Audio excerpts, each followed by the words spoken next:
नागाधीश्वरी बैसली फणिमणी, दीप्तानये शोभली. देही कांती अशी दिवाकर जशी, नेत्रत्रये रेखिली. माला कुंभ कपाल अंबुज करा, चंद्रार्ध डोई दिसे. सर्वज्ञेश्वर भैरवांकनी अशी, पद्मावती ध्यातसे.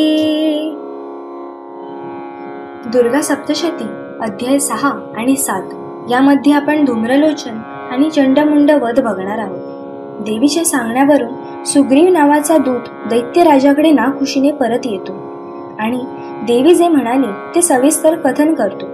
हे ऐकल्यानंतर दैत्याला अतिशय क्रोध येतो.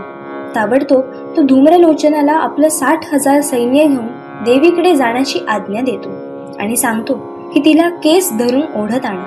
तिच्या रक्षणासाठी जर तिथे कोणी असेल तर त्यांचा ताबडतोब वध कर, मात्र देवीला लगेच इकडे घेऊन ये. ऋषी म्हणाले, शुंभाच्या आज्ञेने धूम्रलोचन लगेच 60,000ची सेना घेऊन देवीवर वार करण्यासाठी हिमालय पर्वतावर गेला आणि तिथे त्याने देवीला ललकारले, हे ताबडतोब आता शुंभाजवळ माझ्या सोबत चल, नाहीतर मी तुला ओढत घेऊन जाईल. देवी म्हणाली, तू असं बोलल्यावर मी आता काय करू शकणार आहे. धूम्रलोचन ताबडतोब तिच्याकडे धावून गेला, परंतु अंबिकेने हुंकार करताच तिच्या हुंकाराने त्याला भस्म केले. यानंतर देवी अतिशय त्वेषाने लढू लागली. देवीचा सिंह देखील गर्जना करत सर्व सेनेला हरवण्यासाठी सज्ज झाला. अनेकांचे त्याने पोट नखाने फाडून काढले, अनेकांना घायाळ केले. कितीतरी राक्षसांचे मस्तक धडावेगळे केले, त्यांचे रक्त शोषण करू लागला. अशा प्रकारे सिंहाने आणि देवीने राक्षसांच्या सेनेचा संहार केला. ध्यावी ती रत्नपीठा मधुकर, शुकस्वरा ऐकी जी श्यामलांगी. पद्माशी पाय ठेवी शिरी शशिकला, वाद्य वीणा सुरंगी.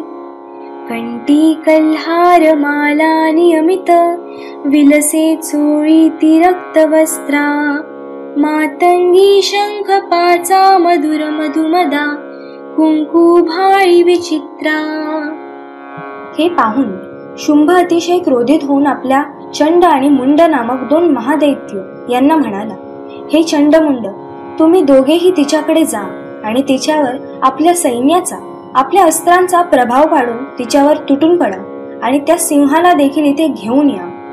शुंभाची आज्ञा घेऊन चंडमुंड दोघेही अस्त्रशस्त्रांनी सुसज्जित चतुरांगणी सेना घेऊन हिमालयाच्या शिखरावर आले.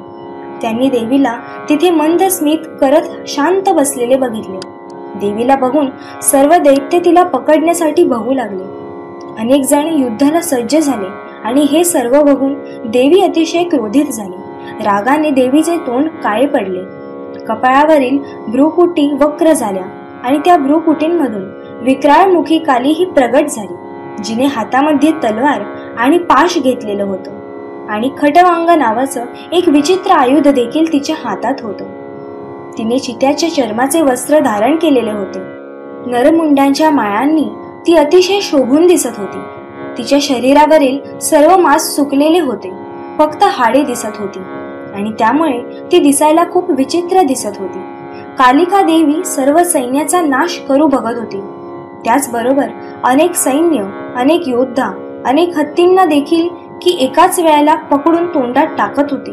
अशा प्रकारे हे युद्ध चालू होते आणि भयानक पद्धतीने ती सर्वांना चावून टाकत होती. असुरांची मोठमोठी वस्त्र शस्त्र देखील तिने तोंडाने चावून टाकले. त्यामुळे त्याच्या सैन्यांचा खूप नाश झाला आणि हे अगदी कमी वेळात झाले. हे बघून चंड अत्यंत क्रोधित झाला आणि तो देवीवर धावून गेला. त्याचबरोबर महादैत्य मुंडाने देखील भयंकर बाणवर्षाव देवीवर सुरू केला. चक्रांनी त्याने देवीला झाकून टाकले, परंतु हे दृश्य असं दिसत होतं जणू काही सूर्यमंडळामध्ये सर्व चक्र हे आकाशातील मेघांमध्ये सामावून जात आहेत.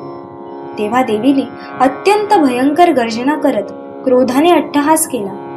त्यावेळेला तिचे दात अत्यंत चमकत होते.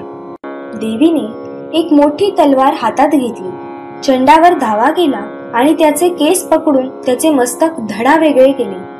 हे बघून मुंड देखील देवीकडे धावला.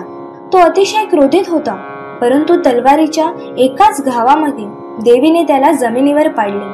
महापराक्रमी चंडामुंडांना मेलेले बघून इतर सर्व सैन्य सैरावैरा धावू लागले आणि त्यानंतर कालीने चंड आणि मुंडाचे मस्तक हातात घेऊन चंडिकेजवळ जाऊन प्रचंड अट्टहास करत म्हणाले, हे देवी, चंड आणि मुंड नामक या दोन महापशूंच्या मस्तकाची मी तुला भेट दिली आहे.